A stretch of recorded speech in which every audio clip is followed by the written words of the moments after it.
तो 30 सालों में ये सबसे ज्यादा वोटिंग परसेंटेज हुआ है फर्स्ट चरण के चुनाव में, ये क्या दर्शा रहा है सर?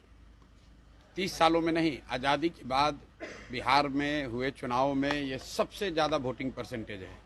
ये दो बातों को दिखाता है। पहला कि जो बात हम लोग पिछले कई महीनों से, बल्कि मैं 1-2 साल से कह रहा हूँ कि बिहार में 60% से ज़्यादा जनता बदलाव चाहती है और पिछले 25-30 साल से जो राजनीतिक विकल्प के अभाव में एक तरह से धीरे धीरे राजनीति को लेकर, चुनाव को लेकर उदासीनता बन गई थी, विकल्प नहीं था लोगों के पास।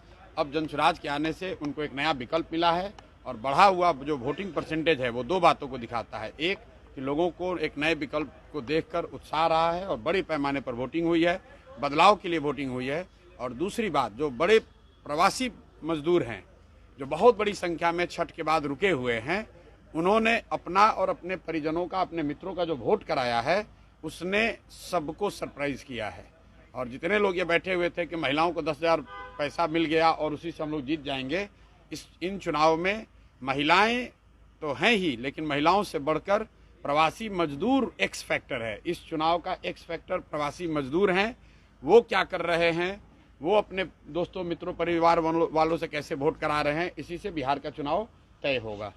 आप मुझे जितने पत्रकार लोग हैं ये बताइए कि किसी मीडिया चैनल ने, किसी पत्रकार ने, किसी राजनीतिक विशेषज्ञ ने, किसी पार्टी ने अगर ये कहा हो, किसी नेता ने कहा हो कि बिहार में इस बार अप्रत्याशित वोटिंग होने वाली है? किसी ने नहीं कहा है। और ऐसा नहीं है कि महिलाओं का वोटिंग ज्यादा हुआ है। पहली बार बिहार में युवाओं की वोटिंग सबसे ज्यादा हुई है। सबसे ज्यादा एग्रेसिव होकर युवा वोट किया है। तो अगर युवा वोट कर रहा है तो अपने भविष्य के लिए वोट कर रहा है, बिहार में बदलाव के लिए वोट कर रहा है, बेहतरी के लिए वोट कर रहा है। स्टेटस को के लिए इतना बड़ा वोट पड़ना यूजुअली संभव नहीं है। 1-2 अपवाद हो सकते हैं, लेकिन जहां कहीं भी पिछले 20 वर्ष में इस तरह से बढ़ चढ़कर वोटिंग हुई है, वहां इनकम्बेंट पार्टियों को, सरकार को खामियाजा भुगतना पड़ा है।